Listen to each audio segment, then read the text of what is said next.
Hey, what's up, everybody? What's up, everybody? It's your boy Chris. It's another amazing episode of Financialization. This channel is all about making money. It's all about saving money. It's all about building generational wealth. It's all about financially emancipating yourself from generational poverty. On this channel, everybody, I give you a six-figure MBA worth of investing and financial knowledge for free on YouTube. And the things that people typically spend hundreds of thousands of dollars on undergrad school, I give to you for free here on Financialization. Also, please hit the notification button so you know when I drop new content. And please hit that like button. Please comment, subscribe. Helps the algorithm. And I thoroughly enjoy giving you guys free content. So, I'm pretty blessed, everybody. I'm in a good mood. I actually turned 40 this year, and it's actually pretty dope because I think about like a lot of my teammates that are no longer here. I think about a lot of the just different situations I've had in my life, about different friends and family members that I had who unfortunately are no longer here. So living and getting to see 40 years old is actually a tremendous milestone in anybody's life. I want to thank God for that I lived to see 40 years old, and hopefully I got another 60 or 70 years on this planet. So it actually got me thinking, okay? So in regards to being 40 years old, what are some of the financial lessons that I have learned by the time I've gotten to this age in my life? And more importantly, what are some of the financial lessons that all human beings should have pretty much picked up by the time they're 40 years old? And with that, let's get started. So the first financial lesson you should have learned at 40 years old is the importance of having good credit. Now, I don't want to sound too much like Dave Ramsey on this one because I know he pretty much hates credit and he doesn't believe that it serves any purpose. But to be honest with you, everybody, I do to some extent believe this. A high credit score is arguably the least important thing on the list that we're going to talk about. And it's actually the reason why I put it first, because having an 800 credit score, a 750 or 850 credit score is literally no indication of whether you have built any form of meaningful wealth. Having said that, a credit score of 800 or more pretty much guarantees you the best possible interest rates for vehicles, for home mortgages, and for automobiles. And any credit score, in my opinion, that is below 750 is bad, and you should be looking to improve it. And any credit score above 800 is good, and that's what you want it to be. Now, your credit score is primarily, everybody, made up of 5 things. 35% of your credit score is your payment history. 30% of your credit score is your utilization. And 15% of your credit score is essentially the length of the credit, like how long you had your credit cards. Type of credit is 10%, and your new credit is 10% of your score as well. So in other words, if you pay your credit card every month on time and you keep a zero balance on it, and you never use more than 35% of your credit card balance, you keep your credit score and you keep your credit scores open and at zero, you are doing 90% of the things correct to have a high credit score. So the first financial lesson you should have mastered at 40 years old is the importance of having a high credit score. And by high credit score, I mean anything that is above 800. Next, the next financial lesson you should have learned at 40 is that you should have a budget and or a system to manage your money every month. So this is one of those things, everybody, that blows my mind when I am having my financial one-on-one sessions with my clients, because I am flat out amazed at how many people I run into that are 40 years old and over who have no idea how much money they have going out or how much money they have coming in. So imagine you're running through a field, right? And you're trying to shoot one of your firearms and somebody says, shoot that. And you have literally no idea what you were shooting at. That is essentially what it's like, everybody, to have when you're trying to essentially build generational wealth and having no idea what you're spending and having no idea what's coming in, what's coming out, and having no idea of what your budget is. You should be tracking essentially every penny that's coming into your paycheck, whether it's you partying, whether it's entertainment, whether it's going toward paying bills, or whether it's going toward your investments. You should essentially, everybody, have a very good idea by 40 years old what your budget is and what you are spending every month. And for the record, the typical millionaire in America, everybody, invests roughly 20% of their income every paycheck that they get. And if you want to essentially work hard your entire life and have no money and die broke, then don't have a budget.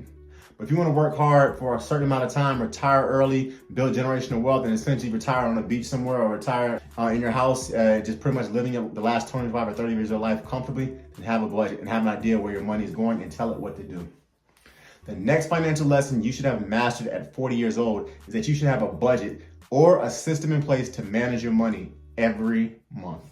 Next, the next financial lesson you should have picked up at 40 years old is that you should understand the power of reading.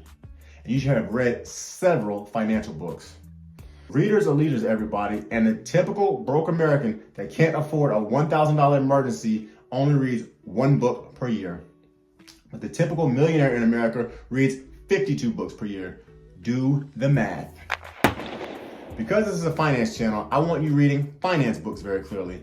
autobiographies, and self-help books that are essentially going to help you improve your financial literacy and your mental resilience. So you should be reading books like I Can Teach You to Be Rich by Ramit Sethi. You should be reading books like Can't Hurt Me by David Goggins, so you can learn the power of resilience and having mental strength. You should read books like Scholarships, The Golden Road to Free Money by Christopher Phelps, so you can figure out how to send your kids to college for free. And you should be reading books like The Millionaire Next Door, so you understand how actual real millionaires live their lives, because they're not buying flashy cars, they're not buying expensive jewelry, they're not making it rain at the club every weekend. They're essentially driving 7-year-old cars, they're buying their blue jeans from Walmart, and they are essentially cooking their meals at home.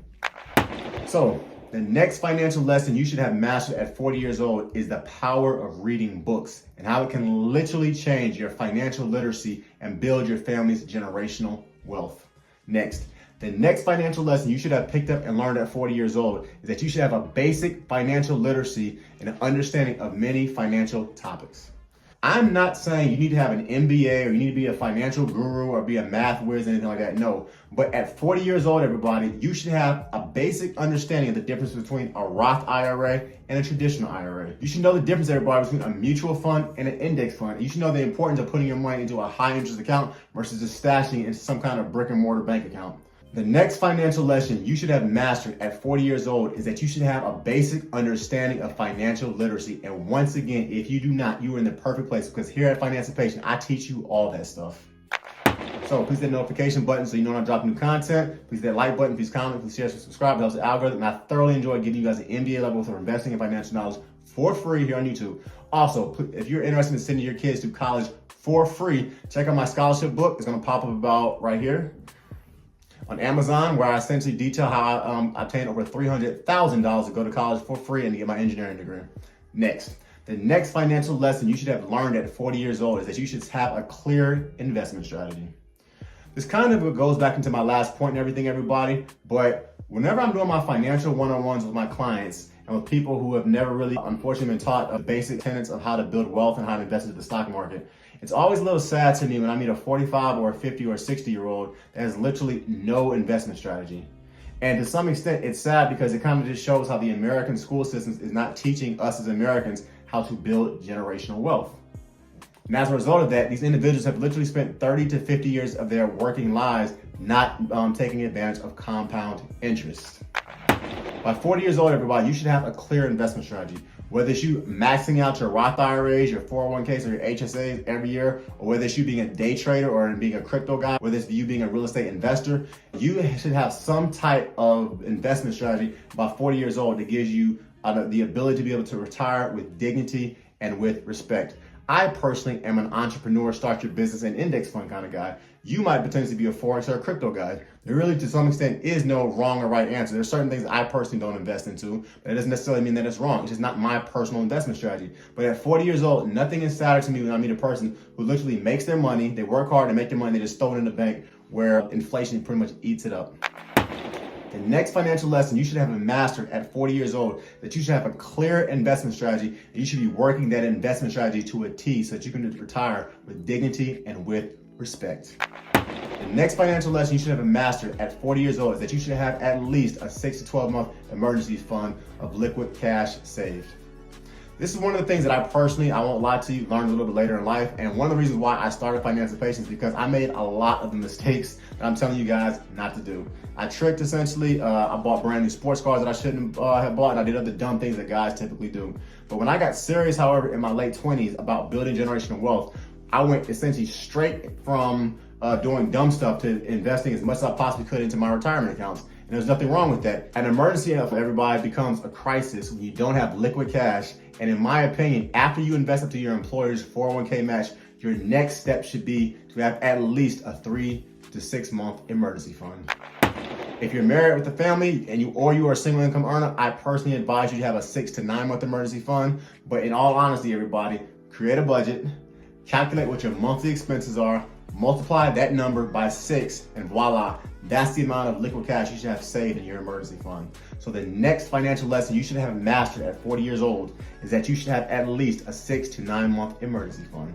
Next financial lesson you should have mastered and learned at 40 years old is the importance of maintaining a strong and a healthy body. Full disclosure, everybody, this is a finance channel, but I talk about a lot more than just stocks, real estate, bonds, trusts, and tax-efficient accounts, crypto, or forex trading. As a certified personal trainer and a guy that got offers to fight in rings and cages all over the world professionally, I learned very early on that your body is literally the only thing that you own, and it is literally an entity that can make you a whole lot of money or cost you a whole lot of money. The choice is yours. As a result of that, and all the years that I spent fighting, I learned very quickly that healthy people that stay in shape, we make more money, we last longer, we have more energy, and we also live vastly more fulfilling lives. And whereas people that are unhealthy, they don't make it. In general, I'll say to you like this: you do not want to be one of those individuals who basically spends all of your health getting your wealth, and then when you get the turnaround, spend all of your wealth trying to get your health back. For instance, if God blesses you with a $100,000 a year job, right, and you never work out, you eat crap, you never drink water, you never take care of your body, and you die of a heart attack at 45, the retirement age is 65, that means you just cost your family $2.5 million because you died 25 years prematurely. By 40 years old, you should have realized that healthy people, we don't call into work sick nearly as often as unhealthy people. Health is wealth, everybody. And at this age, at 40 years old, you should be lifting weights 2 to 3 times a week. You should be doing calisthenics 2 to 3 times a week. And you should essentially be doing cardio 2 or 3 times a week. As a lifelong athlete, I equate having a high paycheck and no debt to American football having a very strong high-octane offense. So if you make a lot of money, you have no debt, that's like being a football team with an extremely high-octane offense. You're going to score a lot of points. And conversely, if you have a good defense, that's essentially like having automobile insurance, homeowners insurance, and health insurance. Essentially, people, when you have both, you are a financially unbeatable team. Just like if you have a strong offense and a strong defense in football, you're going to win the Super Bowl. The next financial lesson you should have mastered at 40 is that you should understand the importance of having financial protections in place, like good health insurance, automobile insurance, and term life insurance to protect your wealth and to protect your family. Next, the next financial lesson you should have learned at 40 is that you should have built strong career capital, and you should be so good at your job, they flat out can't ignore you. Career capital, everybody, is when you are literally so good at what you do in your career and you have such an invaluable skill set that people literally flat out cannot ignore you. In corporate America, you are going to deal with racism, with sexism, with ageism, with hillbillyism, with colorism, and there are several other ways to get around it. I actually have an entire podcast, people, where I talk about some of these concepts, but in general, the best way to get around the stupid isms that exist in corporate America is to literally get so good at what you do for your career that you can't be ignored and that companies can't discriminate against you. So if you're an engineer, get that PE license. If you're a finance professional, get your Series 7 license. If you're a nurse, become a nurse practitioner. If you're in academia, get that PhD. In essence, find the highest credentials you possibly can in your career and go get them. For example, if you look me up on LinkedIn, I have some of the highest credentials that you can possibly have in engineering, in construction, and in finance. And as a result, when I put my resume on the open market, regardless of the industry that I'm applying to, whether it's engineering, whether it's finance, or whether it's construction, I literally have recruiters call me from all over the country and companies within days trying to get me to work for them for full-time jobs that typically pay extremely well. I also have 20 years of experience, and I always took some of the hardest possible jobs imaginable in the industries that I worked in. So my experience to go along with that credentials is very good. And I want to thank God for all this because at 40 years old, I have literally built career capital that makes me so valuable I cannot be ignored for very long. The next financial lesson you should have mastered at 40 years old is that you should have built career capital and you should be so good at your job that you literally cannot be ignored. Next, the next financial lesson you should have mastered at 40 years old is that you should carry very, very little debt outside of your home mortgage. By 40 years old, people, you should have no debt or have an extremely aggressive system in place to pay off that debt, especially if that debt is not named your house. If you are still in debt at 40 years old, you should look into cutting out all your discretionary spending. You should be putting roughly 35% of your income towards getting that debt out of your life permanently. You should be doing things like Uber Eats. You should be doing things like driving Lyft. You should be doing things like having that side hustle or having that business on the side that brings in a few extra $100 every month. And you should consider seriously starting a business, or in some cases, going extreme, getting a second job altogether. Because debt, everybody, is financial enslavement that is sadly used in America to keep us down in this system of government called capitalism. And the saddest part about it is it's working. And the faster you pay off that debt, the faster you can start maxing out your Roth IRAs, maxing out your 401ks, maxing out your ETFs, and maxing out your brokerage accounts. The next financial lesson you should have mastered at 40 is that you should carry very little debt outside of your home mortgage. And lastly, the last financial lesson you should have learned at 40 years old is the importance of relationships. So I say the best one for last, and this one has literally nothing to do with money. This is a finance channel, full disclosure. I like talking about things that are going to allow you to make money, to save money, to invest money, to build generational wealth. Having said that, the best things in life, people, you cannot buy with money. By 40 years old, you should have realized the importance of maintaining the meaningful relationships in your life. If you are married, you need to realize the importance of building a life with another human being and growing old with them. If you have kids, you should have realized the importance of spending time with them, raising them properly, and teaching them how to build generational wealth so you can pass the wealth that you're building onto them. And by 40, you should have realized the importance of staying close to your parents and to your family, to your friends and to your relatives that matter. Because at the end of the day, everybody, your money and your wealth is literally irrelevant if you have no woman to spend it with, no kids to spend it with, and no family members or friends to spend it with. And the last financial lesson you should have mastered at 40 years old is that while money is important, and to some extent it does make the world go round, relationships with your wife, with your children, with your family, with your parents, and with your brothers and sisters is vastly more important. I want you to check out this video right here where I talk about how to raise strong, successful kids, okay? This channel is all about making money. It's all about saving money. It's all about building generational wealth, and it's all about financially emancipating yourself from generational poverty. You can book a one-on-one session with me at any point. The link is below. I am not giving you financial advice on this channel. You must make responsible decisions based on the thorough independent research that you do for yourself. Lastly, please follow me and check me out on my website at www.therealfinancialpatient.com. My Instagram is @thereal_financialpatient. My Spotify is financialpatient, and my TikTok is financialpatient. And check my Facebook page is financialpatient as well. Also check out my financial blog, financialpatient, and check out my digital e-products below as well. Hit that notification button. Please like, please comment, please share, please subscribe. It helps the algorithm, and I thoroughly enjoy giving you guys free content on Financial Patient. And thanks, Killer Solutions, for all these dope graphics. It's your boy Chris. I'm out. Peace.